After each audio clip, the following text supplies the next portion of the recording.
Readiness అంటే సంసిద్ధత.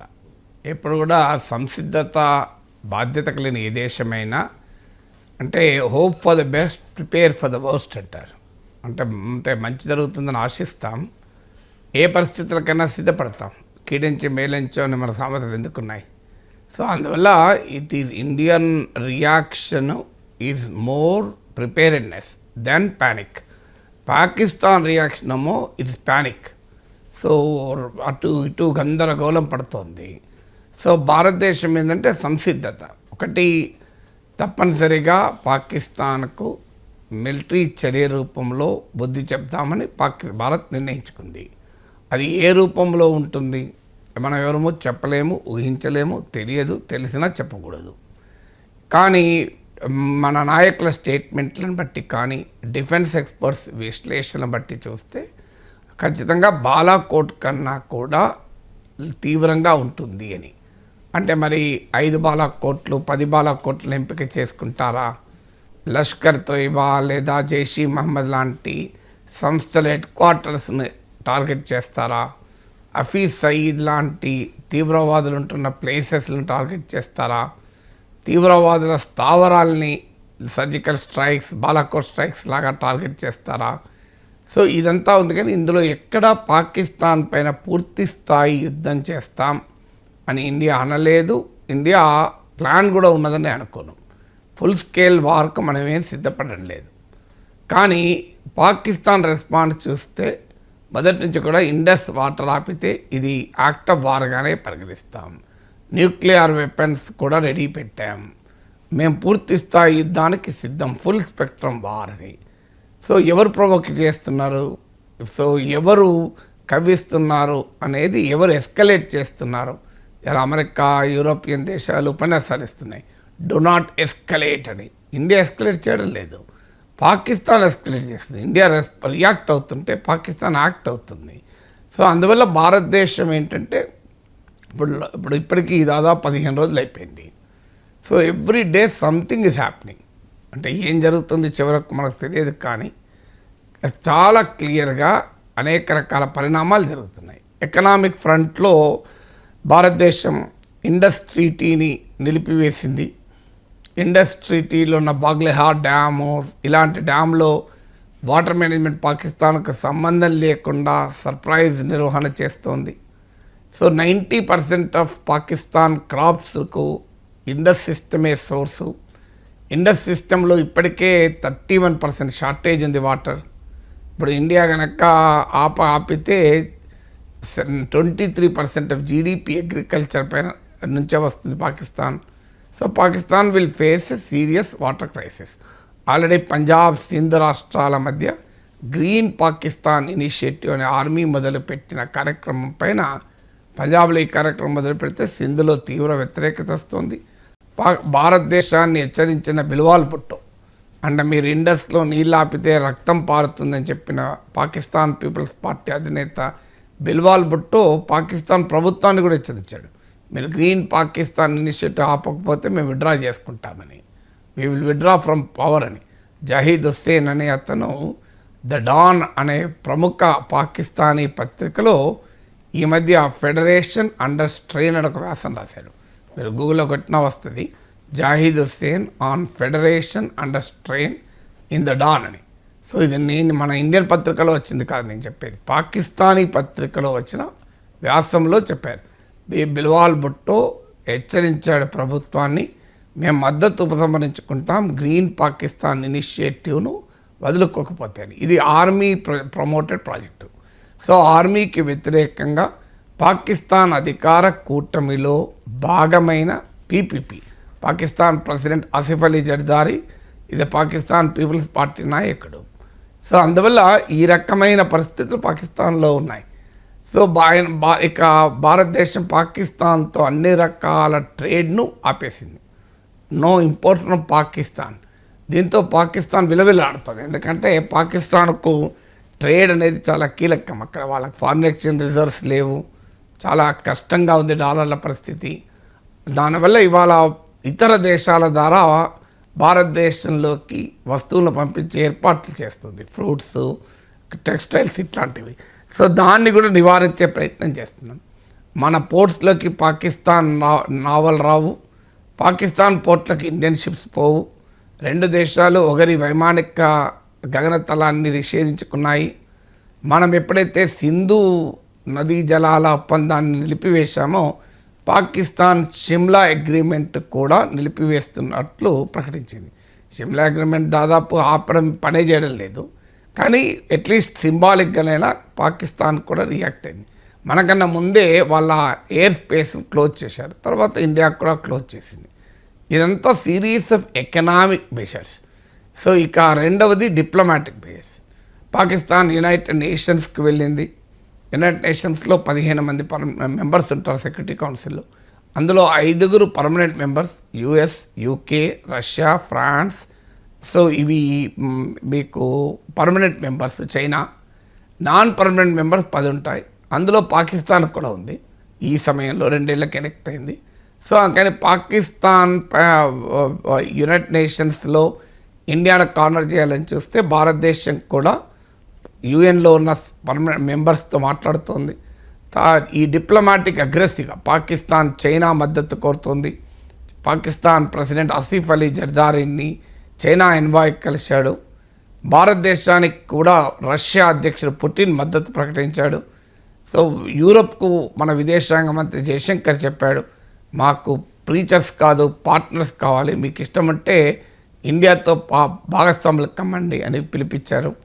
So ఇలా డిప్లొమాటిక్ మెజర్ చాలా అగ్రెసివ్గా జరుగుతున్నాయి. So Indian prime minister Israel prime మినిస్టర్తో మాట్లాడారు, ఇటాలియన్ ప్రైమ్ మినిస్టర్తో మాట్లాడారు, అలాగే G20 విదేశాంగ మంత్రుల G20 రాయబారులతో ఫారిన్ మినిస్టర్ మాట్లాడారు. ఇదంతా డిప్లొమాటిక్ సైడ్లో. So this the second part of the action. So ఆ యాక్షన్ ఫస్ట్ పార్ట్లో ఎకనామిక్ చర్యలు అంటే సెకండ్ డిప్లొమాటిక్ చర్యలు. థర్డ్ మిలిటరీ డిఫెన్స్ ప్రిపేర్నెస్లో ఆల్రెడీ పాకిస్తాన్ అబ్దాలీ మిసైల్ సిస్టమ్ను 450 కిలోమీటర్లు టార్గెట్ చేయగలిగిన సర్ఫేస్ టు సర్ఫేస్ ఎయిర్ మిసైల్ను పాకిస్తాన్ మరోసారి టెస్ట్ చేసింది. నిన్న ఇంకో మిసైల్ కూడా టెస్ట్ చేసింది, ఫతే అని. ఇది 120 కిలోమీటర్ రేంజ్ అది. సో భారతదేశం కూడా తన షిప్ నావల్ డ్రిల్స్ మొదలుపెట్టింది అరేబియన్ సీలో. సో మన ట్రయాడ్ అంటారు, ఒకవైపు మన సబ్మెరీను, ఒకవైపు మన ధ్రువ్ హెలికాప్టరు, మరోవైపు INS కోల్కత్తా, ఇది నావల్ డిస్ట్రాయరు. ఈ ట్రయాడ్, ఈ మూడింటిని కలిపి అరేబియన్ సీలో మనం డ్రిల్స్ చేసాం. అలాగే రష్యా నుంచి మిసైల్స్ కొంటున్నాం, అది 6 కిలోమీటర్ రేంజ్. అంటే బ్యాటిల్ ఫీల్డ్లో టాక్టికల్ మిసైల్స్ అంటారు, అంటే ఇమీడియట్గా నీ పైకి శత్రువు వస్తుంటే నిరోధించడానికి వాడతారు. సో ఆ 6 కిలోమీటర్ రేంజ్ కలిగిన టాక్టికల్ మిసైల్ రష్యా నుంచి మిసైల్స్ కొంటున్నాం. ఆల్రెడీ నిన్న ఒక షిప్మెంట్, ఈ మధ్య ఒక షిప్మెంట్ వచ్చి చేరింది, ఫాస్ట్ ట్రాక్ చేస్తున్నాం. రాఫెల్ నుంచి 26 యుద్ధ విమానాలు కొన్నాం. సో ఇలా ఇండియా కూడా తన మిలిటరీ, పాకిస్తాన్ చేస్తుంది, ఇండియా చేస్తుంది, మిలిటరీ ప్రిపేర్నెస్, మిలిటరీ పరమైన చర్యలు. పాకిస్తాన్ లైన్ ఆఫ్ కంట్రోల్లో LOCలో ఇప్పటికీ 11 రోజులుగా వరుసగా మీకు ఈ వైలేట్ చేస్తుంది కాల్పుల విరమణను. ఇదివరకు కూడా చేసేది. ఇదివరకు చేసేది ఏంటంటే ఇండియన్ ఆర్మీని ఎంగేజ్ చేసి చొరబాటుదారులను ఇండియాలోకి పంపించటానికి చేసేది. ఇప్పుడేమో మరింత ఇంటెన్సిఫైడ్ చేసి ఇండియన్ ఆర్మీని రాకుండా డిటర్ చేయాలి, మేమెంత చూడు గట్టిగా ఎదుర్కొంటాం అనే మెసేజ్ పంపించేటువంటి ప్రయత్నంలో ఈ పాకిస్తాన్ ఉంది. అందువల్ల మిలిటరీ రీత్యా, ఎకనామిక్, డిప్లొమాటిక్ అండ్ మిలిటరీ రీత్యా కూడా చాలా బలమైనటువంటి చర్యల్ని రెండు వైపులా జరుగుతున్నాయి పాకిస్తాన్. అయితే నేను ముందట్లో చెప్పినప్పుడు మన దేశమేమో రెడీనెస్ను ప్రదర్శిస్తోంది, పాకిస్తాన్లోమో ప్యానిక్ కనబడుతుంది. ప్యానిక్ కనబడుతుందని ఎందుకు చెప్పగలుగుతున్నామంటే, మేము న్యూక్లియర్ వెపన్స్ కూడా వాడతామని. న్యూక్లియర్ వెపన్స్ వాడేవాడు రూఫ్ టాప్ నుంచి అరవడు. న్యూక్లియర్ వెపన్స్ అనేది సీరియస్ బిజినెస్. ఇట్స్ నాట్ ఇది ఊర్లో పేపర్ కొంటాము అని పాపం మార్కెటింగ్ చేసేవాళ్ళు, పాత పేపరు, పాత సామాన్లు కొనేవాళ్ళు గట్టిగా అరుచుకుంటారు, పాత సామాన్లు కొంటాం, పాత పేపర్ కొంటాం అంటారే పాపం. అలాంటి బిజినెస్ యాక్టివిటీ కాదు కదా న్యూక్లియర్ వెపన్స్ వాడడం అనేది. పాకిస్తాన్కి అర్థం కాదు. న్యూక్లియర్ వెపన్స్ వాడేవాడు మైక్ పెట్టుకొని అనౌన్స్ చేయడు, మరి కొద్దిసేపట్లో మేము అణ్వాయుధాలు వాడతామని. సో కానీ రోజు కూడా మాట్లాడుతున్నాడు, మేము అణ్వాయుధాలు వాడతామని. పాకిస్తాన్ తీవ్రవాదుల్ని దాచిపెట్టే ప్రయత్నం చేస్తున్న హఫీజ్ సయీద్ను ఇలాంటి తీవ్రవాద సంస్థల అధినేతలను బంకర్లకు పంపారని, ఈ ఇన్సిడెంట్ జరిగినప్పటి నుంచి అసీం మునీర్ అసలు యాక్షన్లోనే కనబడతలేడు, ఎక్కడ ఒక మాట కూడా వినబడతలేదు, ఏడున్నాడో తెలియదు, విదేశాలకు తరలించారని కూడా అంటున్నారు, తెలియదు మనకు. లేదా ఏదైనా బంకర్లో దాచిపెట్టారా, ఎందుకంటే పాకిస్తాన్కి ఎక్కడో ఒక చోట అనుమానం ఉంది. ఈ జగ్లర్ వెయిన్ జీవనాడి అని వ్యాఖ్యానించి ఈ సమస్యకు ఇంతదాకా పట్టుకొచ్చిన అసీం మునీర్ సంగతి ఏమో ఇండియా చూస్తుందా అని. వాస్తవంగా అసీం మునీర్కు వ్యతిరేకంగా పాకిస్తాన్ జనరల్సే ఈ మధ్య కోర్ మీటింగ్ జరిగితే వాళ్ళు తీవ్రంగా వ్యతిరేకించారు. నీ పర్సనల్ తిక్కల వల్ల పాకిస్తాన్ దేశానికే ఎందుకు ప్రమాదాన్ని తెచ్చిపెట్టావని తీవ్ర స్థాయిలో అసీం మునీర్ పైన విరుచుకుపడ్డారు ఇతర generals. So Pakistan parliament member ఒకటిని అడిగారు, నీవు యుద్ధం వస్తే బార్డర్కి పోతావంటే లేదు ఇంగ్లాండ్కి పోతా అన్నాడు. సో అది పాకిస్తాన్లో ఉన్న ప్రిపేర్నెస్. తర్వాత పాకిస్తానీ ఆర్మీ జనరల్స్ తమ ఫ్యామిలీస్ను ఫారిన్ కంట్రీస్కు తరలించారన్న వార్తలు వస్తున్నాయి. ఇవన్నీ కూడా పాకిస్తాన్ ప్యానిక్ కండిషన్ తెలియజేస్తుంది. దానికి ముందుగా చైనా దగ్గరికి పరుగులు తీశారు, ఇప్పుడు ప్రాపగండా వార్ మొదలుపెట్టారు. నిన్న వాళ్ళ అతావుల్లా తాహిర్ వాళ్ళ ఇన్ఫర్మేషన్ మినిస్టరు లాస్ట్ వెనస్డే అంటే సరిగ్గా వారం రోజుల క్రితం ట్విట్టర్లో ఒక మిడ్ నైట్ పోస్ట్ చేశాడు, 24 గంటల నుంచి 36 గంటల్లో ఇండియా మా పైన దాడి చేయబోతుందని. వారం అయిపోతుంది దాదాపు. సో మరి ఆ వెనస్డే కాకపోతే ఈ వెనస్డే అవుతుందో తెలియదు. నిన్న లోకల్ అండ్ ఫారెన్ జర్నలిస్ట్ అని ఎల్ఓసి పట్టుకెళ్ళాడు, చూడు ఇంకో ఇక్కడ తీవ్రవాద స్థావరాలు ఉన్నాయని ఇండియా అంటోంది, చూడు ఇక్కడెక్కడైనా మీకు తీవ్రవాద స్థావరాలు కనబడుతున్నాయా, మంచిగా అందమైన గ్రీన్ కవర్ కనబడుతుంది, మంచి ఆకర్షణీయమైన పర్వతాలు కనబడుతున్నాయి, where is green where are terrorist camps అని పట్టుకెళ్ళాడు. టెర్రరిస్ట్ క్యాంప్స్ అట్లా అందరికి కనబడేటట్టుంటే అవి తీవ్రవాద స్థావరాలు అవుతాయా? సో తీవ్రవాద స్థావరాలు ఉంటే అక్కడికి జర్నలిస్టులను పట్టుకపోతారా ఎవడన్నా? గవర్నమెంట్ స్పాన్సర్ ప్రోగ్రామ్ ఎప్పుడు కూడా అందంగానే కనబడుతుంది. సో మరి అసలు ఇండియా ఆరోపించడం ఎక్కడిది? పాకిస్తాన్ డిఫెన్స్ మినిస్టరు చెప్తున్నాడు 30 ఏళ్ళుగా మేము ఈ డర్టీ వర్క్ చేస్తున్నామని. పాకిస్తాన్ ప్రఖ్యాత రాజకీయ నాయకుడు బిల్వాల్ భుట్టో చెప్తున్నాడు, ఇది మా గత చరిత్ర, మేము మద్దతు ఇచ్చామని. సో ఒకవైపు పాకిస్తాన్ నాయకులే మేము తీవ్రవాదులకు మద్దతు ఇచ్చాం, ట్రైన్ చేసాం, ఫండ్ చేసాం అన్నీ చెప్తూ, మళ్ళీ వైపు పాకిస్తాన్ ఇన్ఫర్మేషన్ మినిస్టర్ జర్నలిస్టులను పట్టుకుపోయి చూడు ఎక్కడ ఉన్నాయా అని. అంటే వాళ్ళని బహుశా ఆ బార్డర్ ఎల్ఓసి పక్కనే ఉన్న తీవ్రవాద స్థావరాలు ఇప్పటికే ఖాళీ చేసి ఉంటారు, ఎందుకంటే సర్జికల్ స్ట్రైక్ జరిగితే ఈజీగా వాళ్ళు అటాక్ చేయొచ్చు కదా అని. సో ఇప్పుడు ఈ టైంలో భారత ప్రభుత్వం మీరు అన్నట్లు మాక్ డ్రిల్స్ రేపు బుధవారం రోజు దేశవ్యాప్తంగా మాక్ డ్రిల్ జరుపుతున్నారు. ముఖ్యంగా పంజాబ్లోని ఫిరోజ్పూర్ కంటోన్మెంట్ అంటారు. ఇది 1971లో కూడా వారప్పుడు పాకిస్తాన్ దాడికి గురైంది, ఎందుకంటే సరిహద్దున ఉంటుంది కనుక సహజంగా ఫస్ట్ అటాక్ చేయొచ్చు. అక్కడ బ్లాక్అవుట్ డ్రిల్ చేశారు. బ్లాక్అవుట్ డ్రిల్ అంటే కరెంటు పోతే ఎలా వ్యవహరించాలని, ఎందుకంటే యుద్ధ సమయంలో క్లియర్గా జరిగే పరిణామం ఏం జరుగుతుంది అంటే కరెంట్ లైటింగ్ ఉంటే ఎనిమీ టార్గెట్స్ మిసైల్స్ కావచ్చు, ఫైటర్ ఎయిర్క్రాఫ్ట్స్ కావచ్చు, ఆ లైట్లను చూసి టార్గెట్ చేస్తుంటారు. ఎందుకంటే నాకు ఇప్పటికి గుర్తు 1971 ఇండియా పాకిస్తాన్ వారప్పుడు నాకు 7-8 ఇయర్స్. నాకు స్టిల్ రిమెంబర్ స్కూల్లో మాకు ఒక డ్రామాలు వేసేందుకు ఒక స్టేజ్ ఉండే, ఆ స్టేజ్ మీద మేము 3 కూర్చుంటే అప్పుడు మా నాన్న నాకు న్యూస్ చెప్తే నేను వచ్చి వాళ్ళకి చెప్పేవాడిని, రాత్రి నైట్ లైట్లు అన్నీ ఆఫ్ చేస్తారా భయపడకూడదు మనం అని. సో అందువల్ల బ్లాక్అవుట్ డ్రిల్ అంటారు. So I was just 7 years ఎప్పుడు. సో అందువల్ల ఈ మనకు ఆ స్థాయిలో వార్ చూసిన అనుభవం లేదు. ఇప్పుడు ఇదేదో ఇజ్రాయెల్ లాంటి కంట్రీ కాదు, ఎయిర్ సైరన్ వస్తే మనకు తెలియదు మనం ఎలా ప్రిపేర్ కావాలని. అందువల్ల ఇలా ఎయిర్ సైరన్ వస్తే ఏం చేయాలి అంటే మిసైల్ అటాక్ జరగబోతోంది, ఇలాంటి టైంలో ఎయిర్ సైరన్స్ వస్తాయి. ఇవన్నీ యుద్ధం వచ్చేసిందనే ఇక అయిపోయింది అనే ప్యానిక్ కాదు, వాస్తవంగా ప్యానిక్ లేదు కూడా. మీరు అలా అయితే అసలు అన్ని సూపర్ మార్కెట్లు అన్నీ ఖాళీ కావాలి కదా, రోడ్ల మీద మొత్తం పెట్రోల్ బంకులన్నీ ఖాళీ కావాలి కదా, అలాంటి ఏమీ ప్యానిక్ లేదు. పాకిస్తాన్ ప్యానిక్ కనబడుతుంది, ఇండియా రెడీనెస్ కనబడుతుంది.